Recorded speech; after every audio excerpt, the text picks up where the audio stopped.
hello one and hello all to Ghosts of Boyfriends Past. I'm Tom Harrison. Across from me is Liz Best. That's me. You join us on a quickie of this here show. It's a quick one. It's little. It's we've only got time to we just want to get in, get things done and get on with our day. That's right. Short and sweet, much like my co-host. And today is a... I'm not sweet, but I am very short. It's a questions-themed quickie. We acquire your questions, you send them in, and we do our best to answer them. Not all the time will Elizabeth and I provide good information or the best information, but we've accrued quite the library of romance here at Ghosts of Boyfriends Past that we can diligently pick through. But if our advice ever falls short, and you can better us, or if you have a story, etc., send it through to ghostsofboyfriendspast@gmail.com. You might be able to elevate our B- sloppy work into an A, which will dazzle your parents and make everyone proud of you. So I'll get us cracking, Elizabeth, and it's kind of just a litmus test from me. Okay. Who, or you can give multiple if you have them, but what relationship do you look to as the perfect, not the perfect, because perfect doesn't exist, but as a strong representation? I have an immediate go-to. Okay, answer. so it's Kristen Bell and Dax Shepard. Ah, okay. And it's You've gone celebrity. because they talk like this is the one of most influence to the most people, which is why because they talk so readily about how difficult relationships are and how much work they put into their marriage to make it last. And the fact that they quite often, like, it's not all roses, but they quite clearly love each other extremely much and are always happy to talk about the therapy, to talk about the work, to talk about sometimes things aren't perfect and they're pretty shit and it's really difficult. That is what I think is so important. So you can never trust the person or the couple that says, "Oh, everything's never fight." perfect. It's just honey and rainbows 24/7." They're just a really good example of, and like if it doesn't work out, that's fine because they've worked on it and they've tried, and that's, do you know what I mean? Like, I just think they have the most realistic, refreshing, they're happy to talk about their dramas so that other people can learn from them, and they're happy to do the work. Certainly sounds healthy. Yeah. Among, and it sounds like they've got an idea of, I'm not saying they will break up, but a marriage can end, but the marriage itself can still be good, if that makes sense. Yeah. And I feel like they would definitely be the type of people to be like, it didn't fail, we had a successful X-year marriage. Yeah. Okay, that's what about you? Do you have... I'm blessed. You're going to say your parents? Yes, I'm going to say my parents. I grew up watching pretty even love, romance, respect, care, compassion, very little friction. Are you sure that the very little friction is just because they're hiding it from you, Tom? Of course they would have had problems that they kept separate in arguments and all that. But seeing how, I'm my own case study, but seeing how well my sisters were how they grew up, the ideals, the people they became, top marks to my folks. I hold them I feel like now my parents are going to be like, thanks, Liz, you mentioned celebrities. You went to celebrity, you didn't mention me. I love my parents. I lobbed you a slow relationships. ball. My parents, my mum and her partner have been together for 30 years, I believe. Yeah, good. Maybe 31 because COVID makes everything a little bit timey-wimey. Yes, trouble. That's right. 31 years, and I think that's incredible every single day. And my dad and I don't even know how long my dad and my stepmom have been together for, but it's been a long time, and they still like each other, I think. Very, very. My dad, I love my dad, but fuck, he's frustrating sometimes. So I get it. Oh yeah, that's a separate question for a separate time. We don't have the time to go on about all the ways our parents bug us and fucked us up. Don't worry. Do you have a question for the gang, Liz, or I can keep going? I have a long question. A long question. Yes. Gird your loins, everybody. Hi all. I have a bit of a conundrum going on and I'm not sure how to process it. First of all, My spouse and I have been married for 6 years. Like all relationships, there have been ups and downs. One of the issues has been sex. We do not have sex very often. She's rarely been in the mood to have sex for differing reasons. In brackets, it's too messy, her medication lowers her libido, past trauma, preferring women over men sexually, all of which are perfectly valid reasons and all of which I understood. Then another reason which came up, which prompted today's question, there is no sexual chemistry in our relationship and there never has been. This one hit different. The other ones were a mild disappointment, but this one has fucked my head up.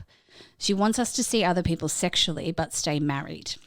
I don't know how to handle this. I don't want to see other people sexually as I still have a sexual bond to her, and while there are different views of sex and I'm not opposed to friends with benefits or casual sex, it feels more sacred when you're married. When I told this to her, she said that most guys would be down for this. Oh, no, that's not a good reason. And it's no big deal, which may be yes, but everyone is different. One thing that stings is her desire to see other men sexually, which after years of being told that she doesn't really like dick really hurts. I've always supported her desire to sleep with women if she wants to and have encouraged her to find someone to experiment with, however she never had. When I expressed this to her, I was told that this is a double standard that I shouldn't have. This is something that I know is a double standard, but I don't know about not having it, nor do I know how to get rid of it. I'm not sure it is. She says that she gets where I'm coming from, but also says that I'm not being mature and that me not being secure enough, you do this, me not being secure enough in our relationship to let this happen is a big turn off. That is manipulative as fuck. Please recognize that. To put it lightly, I've been very upset since hearing this news. I couldn't sleep on the first night and have begun taking melatonin and drinking to get myself to sleep. Slippery slope, my friend. I find no desire to do anything anymore. I've tried to reason with myself that everything would be okay and that my feelings and thoughts are selfish. They're not. But I keep bouncing around from being content to very depressed. I break down crying randomly, something she ignores or gets angry with me about. Red flag. So I've been working on hiding it. Oh, God, please don't do this. Yeah. Oh, my friend. There's another thing, and that's our codependency, which, yes, we were codependent. We all were codependent, and I understand that she feels like she's lost her identity to please me and keep me happy. But she's asking you to lose yours to please her. That's a fucking double standard. Ugh. She's also unhappy because she feels smothered by me, which, again, I understand and I'm working on not doing anymore. What's she working on? Nothing. Sorry, this made me angry. I don't know what to do anymore. I feel lost and I feel like even though I haven't lost my partner, I have lost her and a major key to our relationship. I'm confused and I don't know how to process any of it. Part of me feels like it would be better if we just did divorce so that she could be happy. And I do love her and I feel she loves me, but not just sexually. Any thoughts or advice would be appreciated. And edit, I was perfectly okay with not having sex with my wife while she was sorting out her problems prior to this conversation. I was very understanding of where she was coming from and never thought less of her for not wanting to have sex. It did suck, but I did understand. What do I do? Firstly, Rita, thank you for writing. Thank you for reaching out. And there's not just one question we have to answer here. There's a bit we have to unpick before we can sort of go forward. So, was it a 6-year relationship? Yeah. And was it that there was sex suddenly and then no sex for a period and then sex again, or did it start out as in? It just said we don't have sex very often. She's rarely been in the mood to have sex with differing reasons. Now, look. To her credit, it is true that certain medications lowers libido. Of course, absolutely. Every single excuse given in this story by itself is a perfectly valid reason. By itself, to not have sex. Don't get us wrong there. We're not dismissing anything like a. I would feel super hurt if my wife said that they prefer women. And that's why they didn't want to have sex with me, and then they wanted to go experiment with men. That's the part that would hurt me. Yes, hurt would be is a good word to use. I think I would be hurt as well. It feels, but there's more that there's multiple issues as well. Producer Zane back on mic. This is becoming a regular deal. I didn't want to interrupt. I think that the main issue here is that there has been either miscommunications or deceit or self-deceit along the line here in what your wife has been telling you, Mm. or in what you've interpreted what she's said as. I think that's the real stinging part here, is that you think that what she said up to this part has been untrue. And maybe that is the case, or maybe there is now a new truth that she's kind of retroactively applied to the relationship up until this point.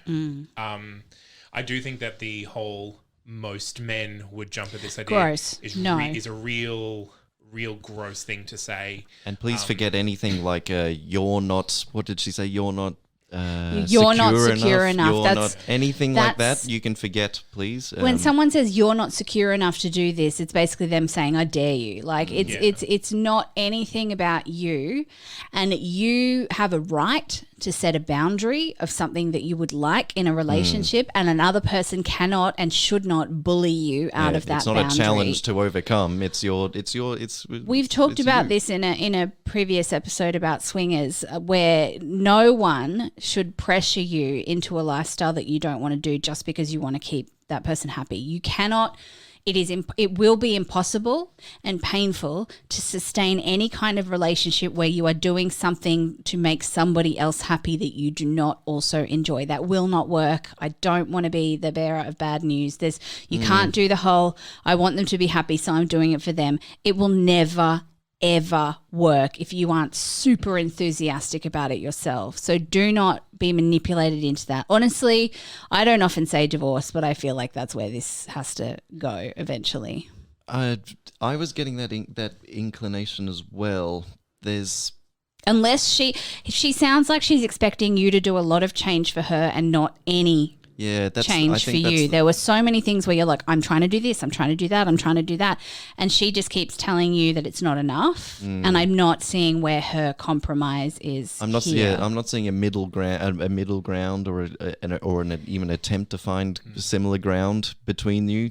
You're shouting from different. If she wants it open and you want it closed, that's never going to change. This is never going to work. Yeah, I'm wary just because we are only hearing one side of it. I'm wary, just because we are hearing just one side of the story here. But especially if you've been acknowledged as being codependent, it sounds like maybe she has moved on from that codependency and... Well, she said that he was smothering her. Yeah, and so now she's it is distancing. no longer codependent, and she's trying to change the rules after the fact. This I think is an answer that you shouldn't be writing into podcasts about, but definitely going to therapy for. Yes, always therapy. Because you've pointed out several irreconcilable differences. Yep. If neither of you are willing to budge on them, then they are going to be irreconcilable. So it's really to figure out whether or not that is the case, or whether there is some compromise here that you're both dancing around. Yeah, it's that compromise, that as I said, that common ground that you both need to get to, but you both have to agree to want to get to a common ground. You both have to. It has to come from her as well. You can't. You can have all the will and all the willpower in the world, but that won't change anything if your partner isn't going to stand up in front of you and say, "Well, here's the deal." So it is tricky, and you will feel like there will be, if you do get a divorce, you will feel like it failed, but it doesn't have to be viewed through that lens as well. Yeah, no, my advice is definitely get therapy and prepare for divorce. Yeah, I'm sorry, but if you can't make one of you budge, and it's not just you don't just put your feelings aside to make her happy. That's bullshit. We don't do that on this podcast. We're both on the same page, or we're nowhere. Try and picture how unhappy will you be 20 years down the line if nothing change, if there is no change. If you have to grit your teeth and bear it for somebody else, that's going to weigh you down over even a short amount of time, to be honest. So the short-term pain could for long-term gain adage might come in here. You might hurt for a little bit. You'll be through the ugliness, through the raw emotion of it, but down the line, therapy will help so much. And you'll look back and go, thank God, I did. Yeah. Most likely. Yeah, because therapy can help you have an easy transition either back into or out of a relationship. They will help you based on what your goals are. So they'll either help you be in the relationship or they'll help you strategize to get out. That's what good therapy does. To me, a pretty reasonable case of person knows what they want, knows what they don't want, and Yeah. isn't being met halfway. I think. No, and love can't overcome everything. Definitely not. No. All right. I think we'll just end it there because that was Yeah. quite a long question. Absolutely. If you've got any questions that you'd like to write in, please post. You can either post them anonymously on our Ghost of Boyfriends Past group therapy group, or you can post them with your name to them. Send us a message on Facebook. Write to ghostsofboyfriendspast@gmail.com. We're happy to answer any questions you have, even if it's just a general question. What do you do when someone blah? It doesn't have to be you specific. Any question will do. Please let us know. Even if it's about us, we will answer you if you need to know, if you want to know more things about us. Yeah, we'll open Like, up if you we know, can. I don't know, the types of questions that we ask each other at the top of every main episode. You might have one that you want us to answer. Feel free to write it into us. Yes, otherwise rate and review the show. As I'm talking to you now, as I'm talking to you in your ears, at your computer, at your phone, drag that mouse doodad down to where you rate and review, leave a little thing for someone else to find. The ripple effect of this show will go around the world and we will change lives. That's going to continue. We already have. Has happened as much and as will when we happen. first started the podcast, I'm like, we're going to change lives. We can actually say that we have now. it's We've had happening, people on the podcast who said that us listening to us was the first step to them changing their situation. We can claim on the packaging that we have changed lives. So this podcast changes lives. And if you want your life to be changed, 1 out of 10 doctors recommend Ghost of Boyfriends Past. Thank you very much, everybody. please write in. We look forward to hearing your stories.